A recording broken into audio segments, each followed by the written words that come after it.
আজকে আমরা তড়িৎ ক্ষেত্র অধ্যায়টা আলোচনা করব।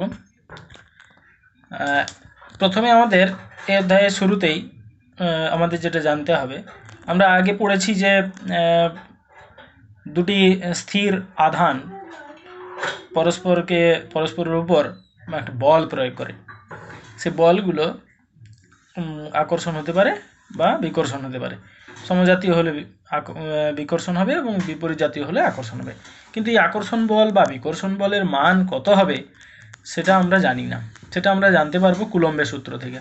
অর্থাৎ কুলম্বের সূত্র থেকে স্থির তড়িৎ আকর্ষণ বল বা বিকর্ষণ বলের মান জানা যায়। কুলম্বের সূত্র বলা আছে যে দুটি বিন্দু আধানের মধ্যে পারস্পরিক আকর্ষণ বা বিকর্ষণ বল আধান দুটির গুণফলের সমানুপাতিক এবং আধান দুটির পারস্পরিক দূরত্বের বর্গের ব্যস্তানুপাতিক। এখানে আমরা লিখেছি F proportional to Q one Q two যখন আর ধ্রুবক, আর F proportional to 1/r square যখন কিউ ওয়ান এবং কিউ টু ধ্রুবক। সমস্ত রাশিগুলো অর্থাৎ Q one Q two R যদি সবগুলোই পরিবর্তিত হয় তাহলে আমরা লিখতে পারবো এ proportional to Q one Q two divided by R square. এখন আমরা সমানুপাতিক ধ্রুবক একটা আনবো। সমানুপাতিক চিহ্নটা তুলে দেওয়ার জন্য আমরা জানি এটা আগেই F equal to K prime. আমি ধ্রুবকটাকে বললাম, সমানুপাতিক ধ্রুবকটাকে বললাম কে প্রাইম। তাহলে K prime into Q one Q two divided by R square. এই ধ্রুবকটা কে, এই ধ্রুবকটা কিন্তু মাধ্যমের উপর নির্ভর করে। এই ধ্রুবকটাকে আমরা তড়িৎ ভেদ্যতাও বলতে পারি মোটামুটি। তাহলে আমরা দেখলাম যে এখানে যে আধানের মানের উপর নির্ভর করছে, আধান দুটির পারস্পরিক দূরত্বের উপর নির্ভর করছে, আবার মাধ্যমের উপরেও নির্ভর করছে। অর্থাৎ যে মাধ্যমে আধান দুটোকে রাখা আছে সেই মাধ্যমের উপরেও নির্ভর করবে আকর্ষণ বিকর্ষণ বলটা। এখন আমরা সিজিএস পদ্ধতিতে এই ধ্রুবকটা মাধ্যমের উপর যেমন নির্ভর করে তেমন একক পদ্ধতির উপরেও নির্ভর করে। মানে একক পদ্ধতিতে আমরা এই ধ্রুবকটার মান বিভিন্ন রকমভাবে পাই। এখন আমরা সিজিএস পদ্ধতিতে কীরকম হবে সেটা দেখে নেব। সিজিএস পদ্ধতিতে কে প্রাইমকে 1/k দ্বারা চিহ্নিত করা হয়, যেখানে কে হলো একটা ধ্রুবক যেটা মাধ্যমের উপর নির্ভর করে। একে মাধ্যমের তড়িৎ ভেদ্যতাও বলা হয়। তাহলে সমীকরণটা কি দাঁড়ালো? F equal to Q one Q two by K R square. এখানে কে ধ্রুবকটা মাধ্যমের উপর নির্ভর করে। বায়ু মাধ্যম যদি আমরা ধরে নিই, বায়ু মাধ্যমের ক্ষেত্রে কে এর মানটা 1 হয়ে যায়। অর্থাৎ সিজিএস পদ্ধতিতে বায়ু মাধ্যম বা শূন্য মাধ্যমের ক্ষেত্রে কে ধ্রুবকটার মান 1 ধরা হয়। তাহলে এই সমীকরণটা বায়ু মাধ্যমের ক্ষেত্রে বা শূন্য মাধ্যমের ক্ষেত্রে কি হয়ে যাবে? F equal to Q one Q two divided by R square. এখানে বায়ু মাধ্যমের ক্ষেত্রে বা শূন্য মাধ্যমের ক্ষেত্রে।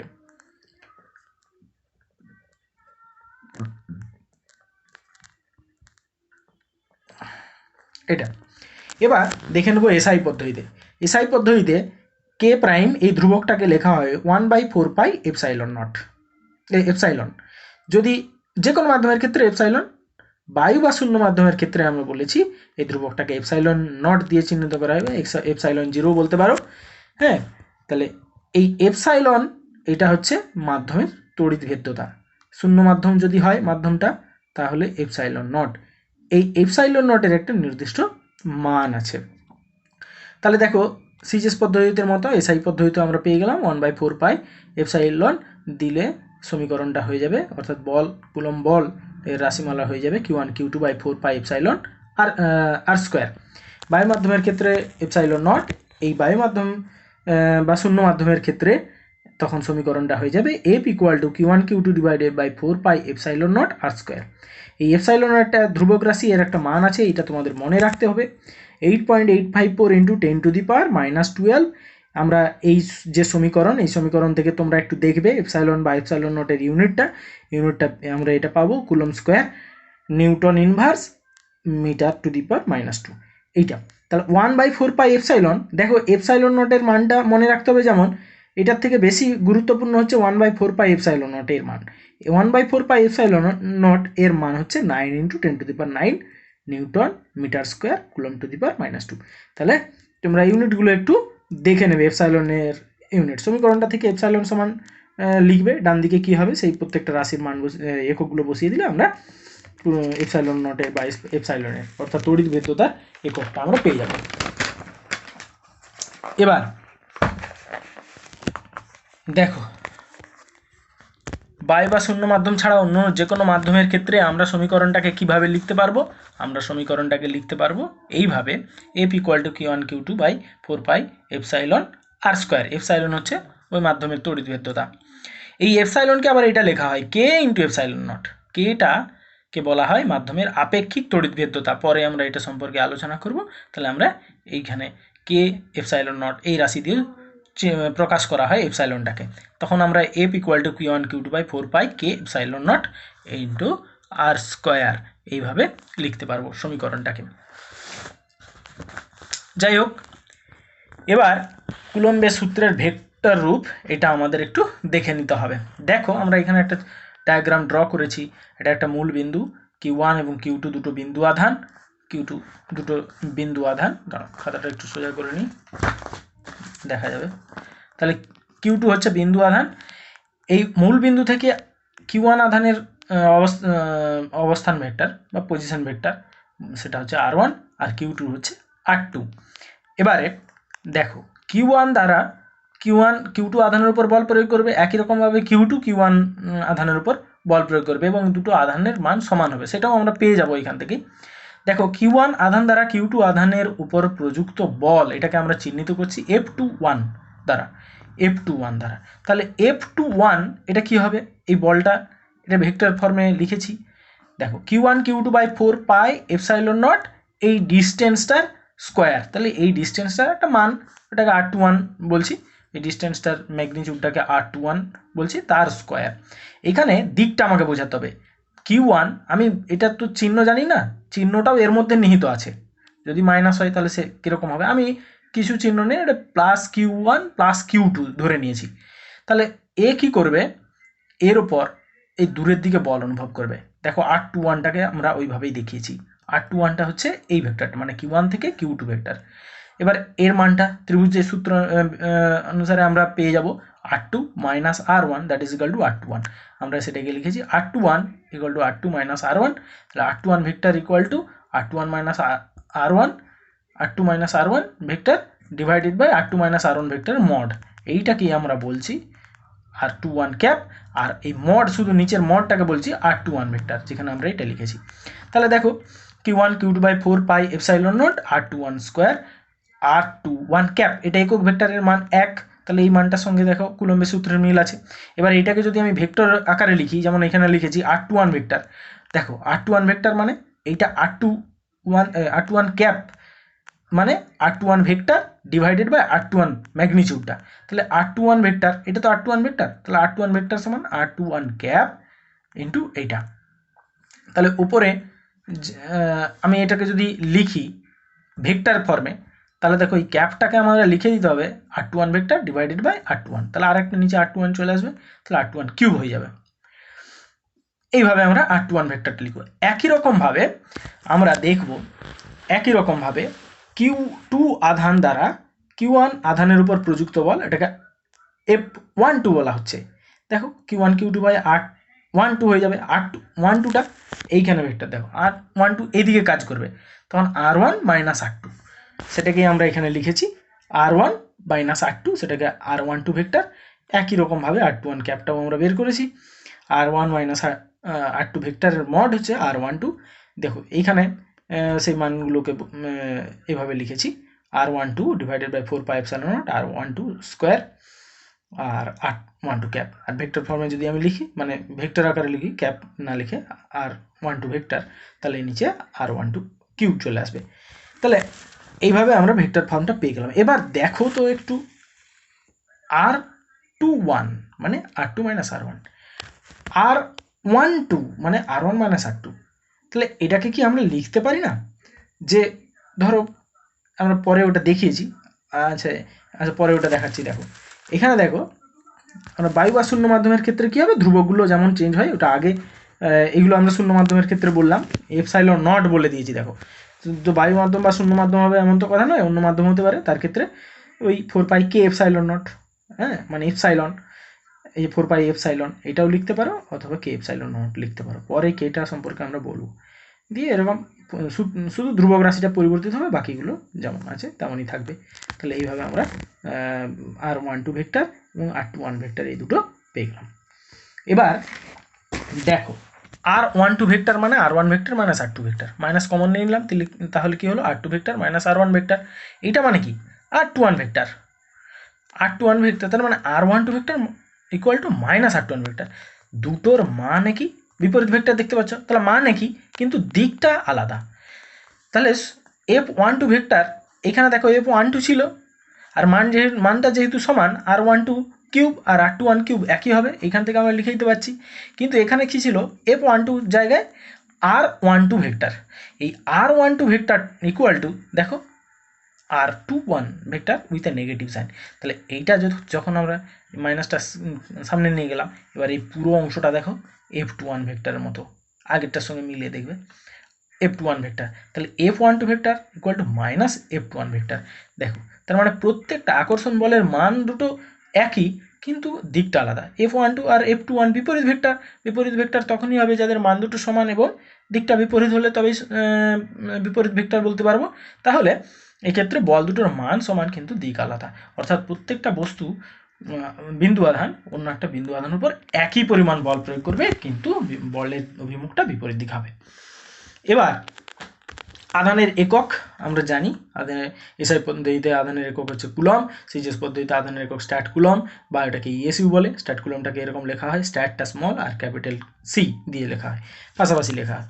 এবার এসআই পদ্ধতিতে আমরা 1 কুলমের সংজ্ঞা, এসআই পদ্ধতিতে আধানের একক হচ্ছে কুলম, তাহলে 1 কুলম্বের সংজ্ঞা আমরা দেবো কিভাবে এখানে আমরা দেখো আমরা সমীকরণটা এইভাবে লিখেছি, এখানে F is equal to Q1 Q2 by 4 pi epsilon naught R square, বা শূন্য মাধ্যমের ক্ষেত্রেই লিখছি। Q1 Q2 যদি সমান হয়ে যায় সেটাকে আমরা কিউ বলছি, দুটো বিন্দু আধানকে সমান বিন্দু পরিমাণের আধানকে রাখা হয়েছে, তাহলে F equal to Q square divided 4 pi epsilon naught R square, এটা হয়ে যাবে। তাহলে কিউ স্কোয়ার সমান আমরা লিখতে পারবো F R square divided by, এটাকে এরভাবে লিখলাম, ঠিক আছে, নিচে চলে যাবে F divided by 1/4 pi epsilon naught. আচ্ছা এটার মান কত? 1/4 পাই এপসাইলন নটের মান 9 × 10⁹, আগে আমি লিখে দিয়েছি। তাহলে দেখো কিউ ইকুয়াল টু 1 কখন হবে, আর 1 হয়ে গেল, আর এফ এর মানটা 1/4 পাই এপসাইলন নটের সঙ্গে যদি সমান হয় তাহলে কী হবে, এটা কেটে গিয়ে 1 হবে, আর আরটা যেহেতু 1 তাহলে কিউ স্কোয়ার ইকুয়াল টু 1, মানে কিউ 1 হয়ে গেল। এইখানেই আমরা বলছি যে এফটাকে কত হতে হবে 9 × 10⁹, অর্থাৎ 1/4 পাই এপসাইলন নটের মানের সঙ্গে সমান হতে হবে। তাহলে এখানে আমরা লিখেছি দেখো আর ইকুয়াল টু 1 মিটার যদি হয় এবং এফ ইকুয়াল টু 9 × 10⁹ নিউটন হয়, তবে কিউ সমান হবে 1 কুলম। এইটাকে আমরা ভাষায় লিখেছি, দেখো দুটি সমপরিমাণ বিন্দু আধানকে শূন্যস্থানে বা বায়ু মাধ্যমে 1 মিটার দূরত্বে রাখলে যদি এরা পরস্পরের উপর 9 × 10⁹ বল প্রয়োগ করে তবে প্রতিটি বিন্দু আধানকে 1 কুলম আধান বলা হবে। তাহলে এখান থেকে আমরা 1 কুলম্বের সংজ্ঞা পাবো। একই রকমভাবে একদম একই প্রসেসে আমরা করেছি। দেখো F equal to Q1 Q2 by R square, এখানে বায়ু মাধ্যম ধরে নিয়েছি, বায়ু মাধ্যমের ক্ষেত্রে সিজিএস পদ্ধতি যেহেতু এখানে একটা কে থাকতো, কেটা 1 বায়ু মাধ্যম বা শূন্য মাধ্যমের ক্ষেত্রে, তাহলে Q1 Q2 divided by R square পেয়ে গেলাম। এবার Q1 ইকুয়াল টু Q2 যদি Q হয়, হ্যাঁ দুটো সমান, তাকে আমরা Q ধরে নিচ্ছি, F equal to Q square by R square, তাহলে Q square is equal to F × R square. দেখো Q স্কোয়ার ইকুয়াল টু 1 হলে কিউ 1 হবে, তাহলে F1 হতে হবে, আরও 1 হতে হবে, তাহলে F 1 ডাইন আর 1 সেন্টিমিটার হলে কিউ সমান 1 এসইউ বা স্ট্যাট কুলম হবে। এটাকেও আমরা ভাষায় লিখেছি, দুটি সমপরিমাণ বিন্দু আধানকে শূন্য স্থানে বা বায়ু মাধ্যমে 1 সেন্টিমিটার দূরত্বে রাখলে, পরস্পর থেকে 1 সেন্টিমিটার দূরত্বে রাখলে এরা যদি পরস্পরের উপর 1 টাইন বল প্রয়োগ করে তবে প্রতিটি বিন্দু আধানকে 1 এসইউ বা 1 স্ট্যাট কুলম বলে। তাহলে এই আমরা কুলম্বের সূত্র থেকে এসআই পদ্ধতি এবং সিজিএস পদ্ধতি যে আধানের একক, সেই আধানের এককগুলো পেয়ে গেলাম।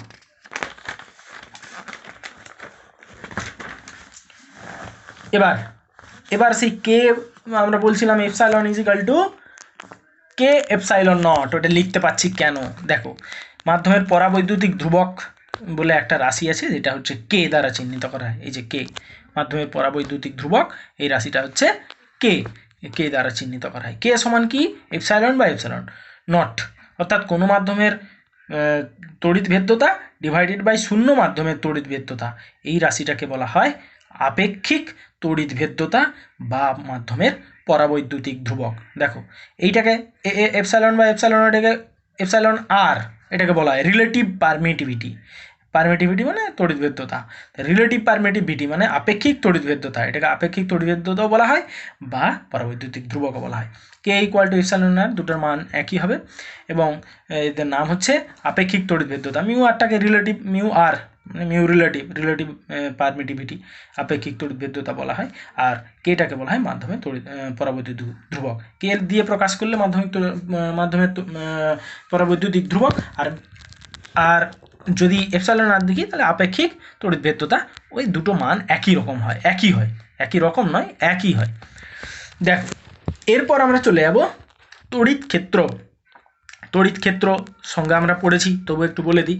কোনো বিন্দু আধানের চারিদিকে যে অঞ্চল জুড়ে অন্য কোনো একটা বিন্দু আধান আনলে প্রথম আধান দ্বারা সে একটা বল অনুভব করে, সেই অঞ্চলটাকে বলা হয় তড়িৎ ক্ষেত্র। তড়িৎ ক্ষেত্র মানে একটা নির্দিষ্ট অঞ্চল, একটা নির্দিষ্ট জায়গা। মনে করো এখানে একটা আধান আছে, তার আশেপাশে এরকম একটা জায়গা, কিছুটা জায়গা যে অঞ্চলের মধ্যে তার প্রভাব থাকবে। অর্থাৎ এই অঞ্চলের মধ্যে যদি অন্য কোনো আধান আনা হয় তাহলে এই বিন্দু আধান দ্বারা আকর্ষণ বল অনুভব করবে।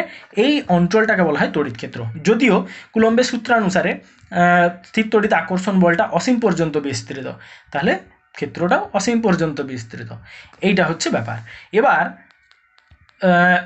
এবারে এটা আইডিয়ালি অসীম পর্যন্ত বিস্তৃত বলা হয়, যে এক্সপ্রেশন আছে সেই এক্সপ্রেশন দিয়ে, কিন্তু অসীমে পর্যন্ত আকর্ষণ বলটা অত বেশি হয় না, খুব কম হয়ে যায়, ক্ষীণ হয়ে যায় আর কি। তো তড়িৎ ক্ষেত্রের সংজ্ঞা হলো এটা। তড়িৎ ক্ষেত্র প্রাবল্য কি না, তড়িৎ ক্ষেত্রের মধ্যে কোনো বিন্দুতে যদি একক ধনাত্মক আধান আনা হয় তাহলে ওই একক ধনাত্মক আধান এই আধানের জন্য যে পরিমাণ বল অনুভব করবে এবং যে পরিমাণ বল অনুভব করবে সেটা হবে তড়িৎ ক্ষেত্র প্রাবল্য। তড়িৎ ক্ষেত্র প্রাবল্য একটি ভেক্টর রাশি, এর একটি নির্দিষ্ট দিকও আছে। দিকটা হচ্ছে এদের যে দিক বরাবর আকর্ষণ বলটা, এইদিকে আকর্ষণ বল অনুভব করতে পারে, এদিকে আকর্ষণ অনুভব করতে পারে। এটা ধরো ধনাত্মক আধান, আর আগে থেকে ধনাত্মক আধান রাখা ছিল তাহলে বাইরের দিকে হবে। আর যদি এটা ঋণাত্মক আধান হয়, এখানে এক ধনাত্মক আধান রাখি তাহলে এদিকে হবে। অর্থাৎ আকর্ষণ বলটা যেদিকে অনুভব করবে সেই দিকে হবে তড়িৎ ক্ষেত্র প্রাবল্য। তড়িৎ ক্ষেত্র প্রাবল্যের সংজ্ঞাটা আরেকবার আমি বলে দিচ্ছি, যে তড়িৎ ক্ষেত্রের মধ্যে কোনো বিন্দুতে একক ধনাত্মক আধান রাখলে ওই একক ধনাত্মক আধান যে পরিমাণ বল অনুভব করে সেটাকে বলা হয় তড়িৎ ক্ষেত্র প্রাবল্য। তড়িৎ ক্ষেত্র প্রাবল্য একটি ভেক্টর রাশি, তার মান আছে এবং দিকও আছে। দিকটা হচ্ছে আকর্ষণ বলের দিক, এই মানে আকর্ষণ বল বা বিকর্ষণ বল, একক ধনাত্মক আধান আনলে যে বল অনুভব করবে, যেদিকে বল অনুভব করবে সেদিকটা হবে তড়িৎ ক্ষেত্র প্রাবল্যের দিক। এই হলো তড়িৎ ক্ষেত্র প্রাবল্য। দেখো তড়িৎ ক্ষেত্র প্রাবল্যের কোন রাশিটাকে বলছি, ওটা একটা পরিমাপযোগ্য রাশি। হ্যাঁ, তড়িৎ ক্ষেত্র তো আর মাপতে পারি না, কিন্তু ক্ষেত্র প্রাবল্য মাপতে পারবো। সেটা দেখো এখানে কিভাবে করেছি। মনে করো এখানে একটা কিউ আধান রেখেছি, এখান থেকে আর দূরত্বে একটা স্মল কিউ আধান রেখেছি। এদের পারস্পরিক আকর্ষণ বল বা বিকর্ষণ বল, হ্যাঁ, এই বলটা কত, F equal to capital Q small Q divided by 4 pi epsilon not R square. এবার আমরা কিউ আধানের উপর প্রযুক্ত বল এফ, তাহলে একক আধানের উপর প্রযুক্ত বল কত হবে, F by Q. F by Q রাশিটাকে বলা হয় ই। আর কিউটাকে যদি এদিক থেকে ভাগ করে দিয়ে, দেখো এদিক থেকে ডান দিক থেকে বাঁ দিকে নিয়ে চলে এসেছি, তাহলে F by Q equal to কত হবে, Q by 4 pi epsilon not R square. এটাকে বলা হবে ই, তড়িৎ ক্ষেত্র প্রাবল্য। তড়িৎ ক্ষেত্র প্রাবল্যকে ই দ্বারা চিহ্নিত করা হয়। তাহলে একটা বিন্দু আধান, তার জন্য আর দূরত্বে তড়িৎ ক্ষেত্র প্রাবল্য কত হবে, Q by 4 pi epsilon not R square. এটা শূন্য মাধ্যমের ক্ষেত্রে এই যে ইন এ আর লিখে দিয়েছি। যদি আর না হয় অন্য কোনো মিডিয়াম হয়, in any medium, any other medium, তখন কি হবে, E equal to Q by 4 pi epsilon R square.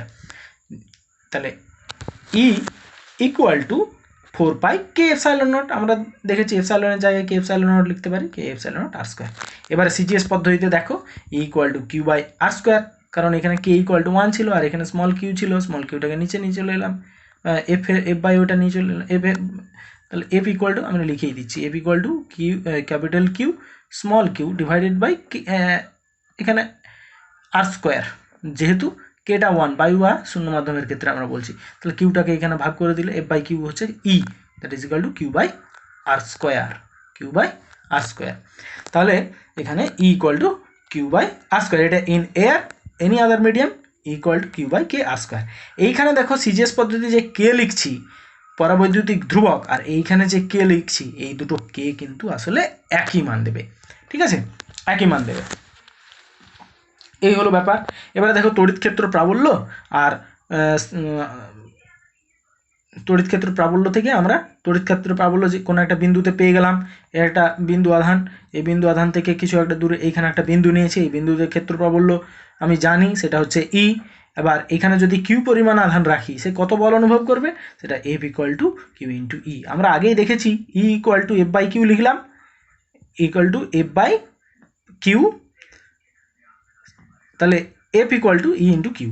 এইটা হচ্ছে তড়িৎ ক্ষেত্রে কোনো আধান রাখলে সেই আধান যে বল অনুভব করবে সেই বল আর ক্ষেত্র প্রাবল্যের মধ্যে সম্পর্ক, এবং ওই আধান কিউ হচ্ছে ওই আধানটি। ঠিক আছে, এরপর আমরা তড়িৎ ক্ষেত্র প্রাবল্যের এককটা দেখে নেব। দেখো এসআই এককটা কি হবে, এইখানে দেখো সমীকরণটা E equal to F by Q, equal to F by Q. একটা হচ্ছে কি বলের একক, আর কিউটা কি আধানের, মানে এটা বল আর এটা আধান। তাহলে আমি যদি ইয়ের একক বের করতে চাই তাহলে বলের একক বা আধানের একক, তাহলে নিউটন পার কুলম হয়ে গেল। এবার দেখো আরও একটা একক আছে, সেটা আমি এখানে করে দেখিয়েছি, newton per coulomb equal to newton into metre, নিচে কুলম ইন্টু মিটার। দেখো উপরে নিচে মিটার দিয়ে গুণ করেছি, কিছু যায় আসে না, এই মিটারটা তো কেটে যাবে। নিউটন পার মিটার এটা হচ্ছে জুল, আর নিচের থেকে গেল coulomb into metre. Joule per coulomb, এই যে দাগটা দিয়েছি জুল পার কুলম, এই রাশিটাকে কি বলা হয় ভোল্ট, তাহলে ভোল্ট পার মিটার, তাহলে ভোল্ট মিটার ইনভার্স। এটাও কিন্তু তড়িৎ ক্ষেত্র প্রাবল্যের একটি একক, তড়িৎ ক্ষেত্র প্রাবল্যের একক। ঠিক আছে, এবার দেখো সিজিএস এককটা কি, সিজিএস একক এখানে লিখে দিয়েছি ডাইন পার ইএসইউ।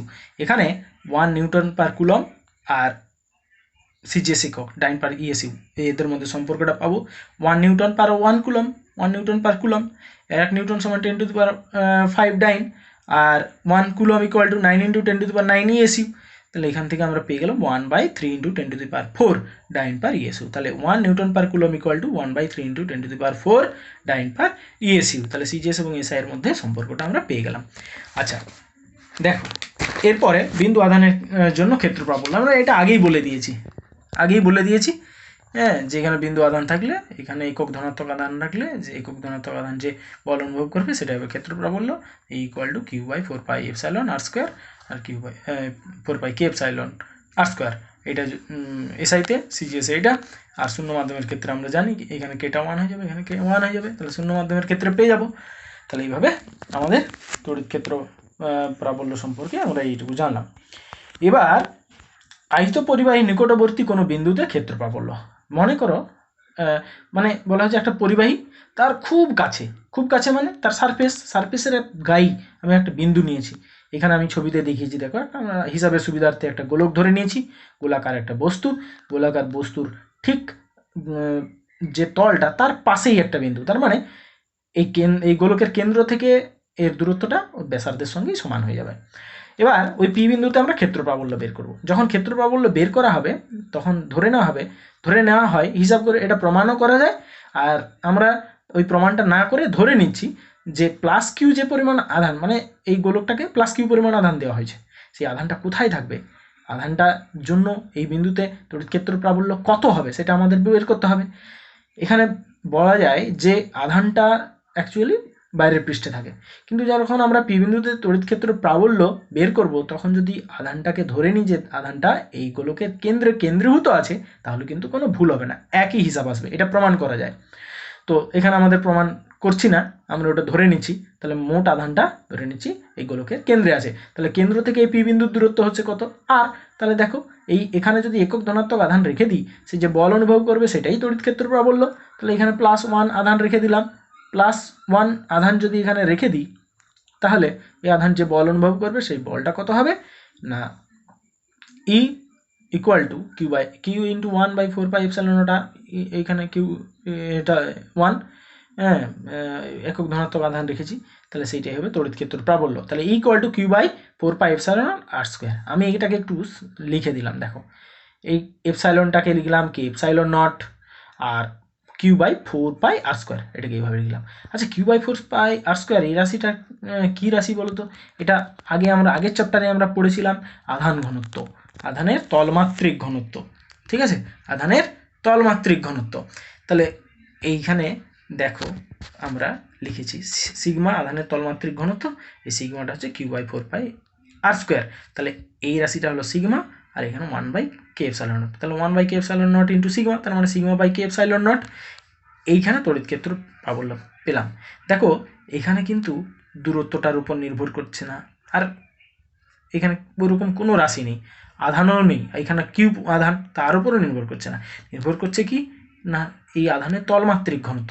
এখানে আমরা গোলক নিয়েছি, অন্য কোনো যে কোনো আকারের বস্তু হতে পারে, সেই বস্তুর ক্ষেত্রেও এই পি বিন্দুর কাছাকাছি আধানের তলমাত্রিক ঘনত্ব, তার উপরই কিন্তু তড়িৎ ক্ষেত্র প্রাবল্যটা নির্ভর করবে।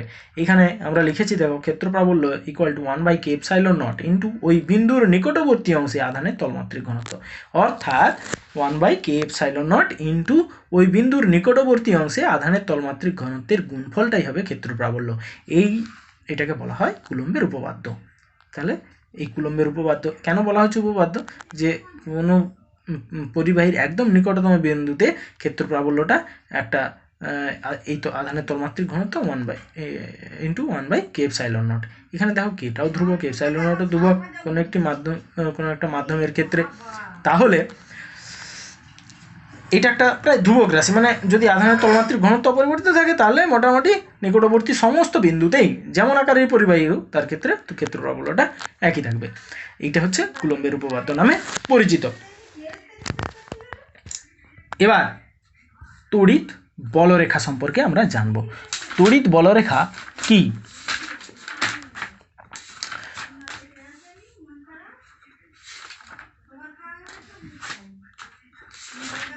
তড়িৎ বলরেখা কাকে বলবো, সংজ্ঞাটা আমি বলে দিচ্ছি, যে কোনো তড়িৎ ক্ষেত্রের মধ্যে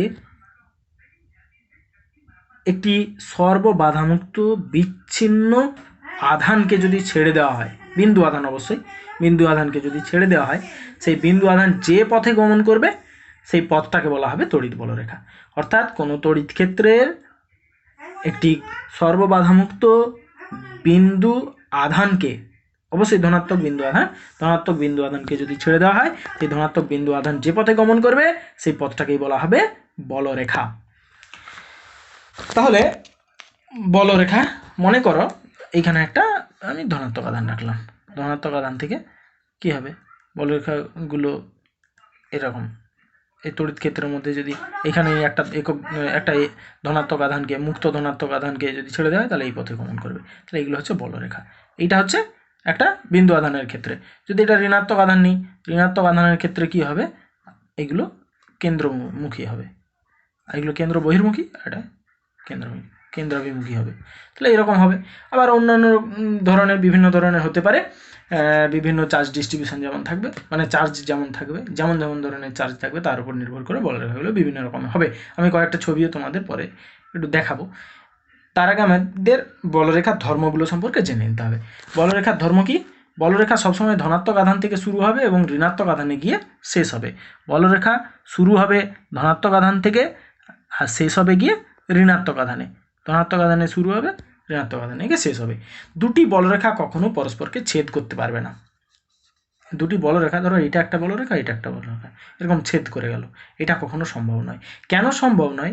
এই বলরেখার ওপর কোনো বিন্দুতে তড়িৎ ক্ষেত্র প্রাবল্য হয় ওই বলরেখার ওপর স্পর্শক বরাবর। তাহলে মনে করো এই একটা বলরেখা আর এই একটা বলরেখা, দুটো বলরেখার ক্ষেত্রে একই ছেদ বিন্দুতে দুটো স্পর্শক পাওয়া যাবে, তাহলে এইদিকেও তড়িৎ ক্ষেত্রের দিক থাকবে, এদিকেও তড়িৎ ক্ষেত্রের দিক থাকবে, এমনটা তো হতে পারে না। কোনো একটা বিন্দুতে তড়িৎ ক্ষেত্র প্রাবল্যের দিক সর্বদা একটি নির্দিষ্ট দিকে হবে, তাহলে এটা কখনো হওয়া সম্ভব নয়। তাই দুটি বলরেখাও পরস্পরকে কখনো ছেদ করবে না। তারপরে দেখো পরিবাহীর পৃষ্ঠতলকে লম্বভাবে ছেদ করবে বলরেখাগুলো সবসময় পরিবাহীর পৃষ্ঠকে লম্বভাবে ছেদ করবে, এটা মনে রাখতে হবে।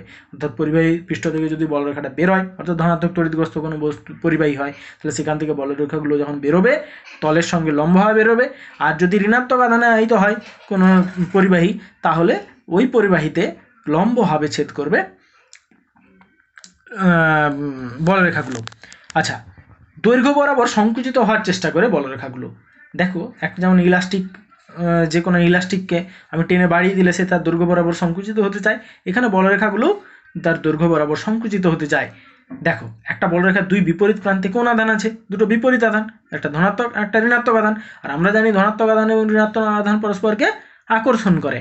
এই বলরেখার সাহায্যে তড়িৎ ক্ষেত্রের সমস্ত ঘটনাগুলোকে ব্যাখ্যা করার চেষ্টা করা হয়েছিল। এটা সম্পূর্ণ কাল্পনিক, বাস্তবে এর অস্তিত্ব খুঁজে পাওয়া মুশকিল, কিন্তু এগুলো তখনকার দিনে এই বলরেখার ধারণা থেকে ঘটনাগুলোকে ব্যাখ্যা করার চেষ্টা করা হয়েছিল। এই যে বলরেখাগুলো তার দৈর্ঘ্য বরাবর সংকুচিত হতে যায়, এই ধর্মকে কাজে লাগিয়ে দুটো বিপরীত আধান পরস্পরকে আকর্ষণ করে এই ধর্মটাকে ব্যাখ্যা করা হয়েছিল। আচ্ছা, আরেকটা কি দেখলাম, দৈর্ঘ্যের লম্ব দিক বরাবর পরস্পরকে বিকর্ষণ করে, অর্থাৎ দৈর্ঘ্যের লম্ব দিক বরাবর পরস্পরকে বিকর্ষণ করে। এই ঘটনাটাকে কাজে লাগিয়ে কি করা হয়েছে, যে সমজাতীয় আধান পরস্পরকে বিকর্ষণ করে এই ঘটনার ব্যাখ্যা দেওয়া হয়েছে। দুই প্রান্তে সমান এবং বিপরীত আধান থাকবে বলরেখার দুই প্রান্তে সমান এবং বিপরীত আধান থাকবে, এটা একটা ধর্ম। আর একই পরিবাহীতে কোনো বলরেখা শুরু বা শেষ হবে না, মানে একটা পরিবাহীর ভেতরেই বলরেখা শুরু হলো আবার ওই পরিবাহীতে গিয়ে শেষ হলো, এটা কখনোই হবে না। এটা থেকে বোঝা যায় ফাঁপা পরিবাহীর অভ্যন্তরে কোনো বলরেখা থাকে না, ফাঁপা পরিবাহীর ভেতরে বলরেখা থাকে না, হ্যাঁ, এবং তড়িৎ ক্ষেত্রও থাকে না। পরে আমরা সেটা জানবো, পরেই আলোচনা করব। ফাঁপা পরিবাহী বা যে কোনো পরিবাহীর ভেতরে তড়িৎ ক্ষেত্র প্রাবল্য সবসময় শূন্য হয়। এরপরে দেখো বলরেখার চিত্র, আমি বলেছিলাম কয়েকটা দেখাবো, এখানে বই আছে আমি আর আঁকিনি। দেখো এই যে এখানে ছবিতে দেখিয়েছি, এখানে একটা ধনাত্মক বিন্দু আধান আছে, সেখান থেকে বলরেখাগুলো ক্রমশ দূরবর্তী হয়েছে, অর্থাৎ কেন্দ্র বহির্মুখী হয়েছে। আর এখানে বিন্দু আধান থেকে ঋণাত্মক আধানের ক্ষেত্রে কেন্দ্র অভিমুখী হয়েছে। এরপরে দেখো এখানে একটা আছে, এখানে একটা ধনাত্মক আধান আছে, একটা ঋণাত্মক আধান আছে, ডাইপোল বলতে পারো। ডাইপোলের ক্ষেত্রে বলরেখাগুলো ধনাত্মক আধান থেকে শুরু হয়েছে। দেখো এইটা একদম শর্টেস্ট ডিস্টেন্স, এই বরাবর গেছে, তার পাশেরটা একটু বেঁকে গেছে, কারণ পরস্পরকে তো ছেদ করতে পারে না, তারপরেরটা আরও পাশে দিয়ে গেছে, এরকম পাশ দিয়ে গেছে। তাহলে ধনাত্মক আধান থেকে বলরেখাগুলো শুরু হবে, ঋণাত্মক আধানে গিয়ে শেষ হবে। আর এখানে দেখো একটা দুটো ধনাত্মক আধানে শুরু হবে, ঋণাত্মক আধানে শেষ হবে। এখানে তো এসে যুক্ত হতে পারবে না, দুটোই ধনাত্মক আধান যেহেতু, তখন তারা পরস্পর থেকে এইভাবে দূরে সরে গেছে, এইরকমভাবে বলরেখাগুলো হবে। আচ্ছা,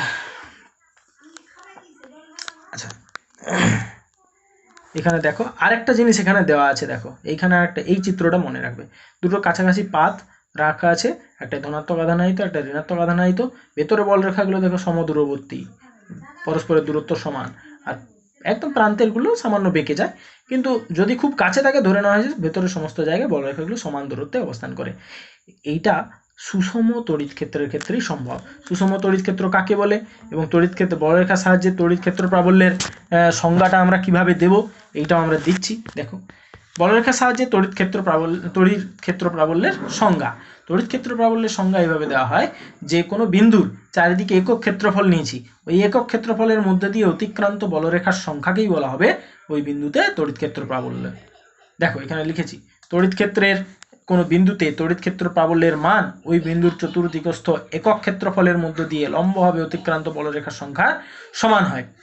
তাহলে এইটা হচ্ছে তড়িৎ ক্ষেত্র প্রাবল্যের সংজ্ঞা বলরেখার ধারণা থেকে। এরপরে আমরা চলে যাব তড়িৎ দ্বিমেরু। তড়িৎ দ্বিমেরু কি? দুটি সমপরিমাণ বিন্দু আধান পরস্পর থেকে সামান্য দূরত্বে অবস্থান করে যে সংস্থা তৈরি করে তাকে বলা হবে দ্বিমেরু। এখানে দেখো -q আর +q দুটো আধান পরস্পর থেকে 2l দূরত্বে রয়েছে, 2l দূরত্ব থেকে একটা সংস্থা তৈরি করেছে, এই সংস্থাটাকে বলা হবে দ্বিমেরু। এই দ্বিমেরুর আধান হচ্ছে -q এবং +q, এগুলো দ্বিমেরুর আধান। দুটো আধানের মান সমান, প্রকৃতি আলাদা। আর দ্বিমেরুর দৈর্ঘ্য হচ্ছে, দ্বিমেরুর ঋণাত্মক আধান এবং ধনাত্মক আধানের মধ্যবর্তী দূরত্ব হচ্ছে দ্বিমেরুর দৈর্ঘ্য বা দ্বিমেরুর বাহুও বলতে পারো। দ্বিমেরু ভ্রামক কাকে বলবে? দ্বিমেরু ভ্রামক হচ্ছে দ্বিমেরুর যে কোনো একটি আধানের মান, যে কোনো একটি আধানের মান, তাহলে -q এর মান কত হবে? q, আর +q এর মান এটাও q। তাহলে দ্বিমেরু ভ্রামক হচ্ছে q × 2l, এইটাকে বলা হয় দ্বিমেরু ভ্রামক। এখানে দেখো আমি ভেক্টর চিহ্ন দিয়েছি, অর্থাৎ দ্বিমেরু ভ্রামক একটি ভেক্টর রাশি, তার একটি নির্দিষ্ট দিক থাকবে। দিকটা কোন দিকে হবে? দিকটা সবসময় ঋণাত্মক আধান থেকে ধনাত্মক আধানের দিকে ধরা হয়, এটা কনভেনশন, এর কোনো অন্য কোনো নেই, এটা নিয়ম, এটা এইভাবেই ধরে নিয়েছে সকলে। দ্বিমেরু ভ্রামকের দিক ঋণাত্মক আধান থেকে ধনাত্মক আধানের অভিমুখে হয়। দ্বিমেরু ভ্রামকের একক দেখতে পাচ্ছি, আধানের একক এবং দূরত্বের একক। আধানের একক কুলম্ব, এসআই পদ্ধতিতে আধানের একক কুলম্ব আর দূরত্বটা হচ্ছে মিটার, তাহলে কুলম ইন্টু মিটার। আর সিজিএস একক হচ্ছে ইএসইউ ইন্টু সেন্টিমিটার। এটা হচ্ছে দ্বিমেরু ভ্রামকের একক। এই দ্বিমেরু ভ্রামকের ক্ষেত্রে কতগুলো দ্বিমেরু ভ্রামকের জন্য বিভিন্ন বিন্দুতে তড়িৎ ক্ষেত্র প্রাবল্য আমরা নির্ণয় করব এর পরে, সেটা পরের ভিডিওতে।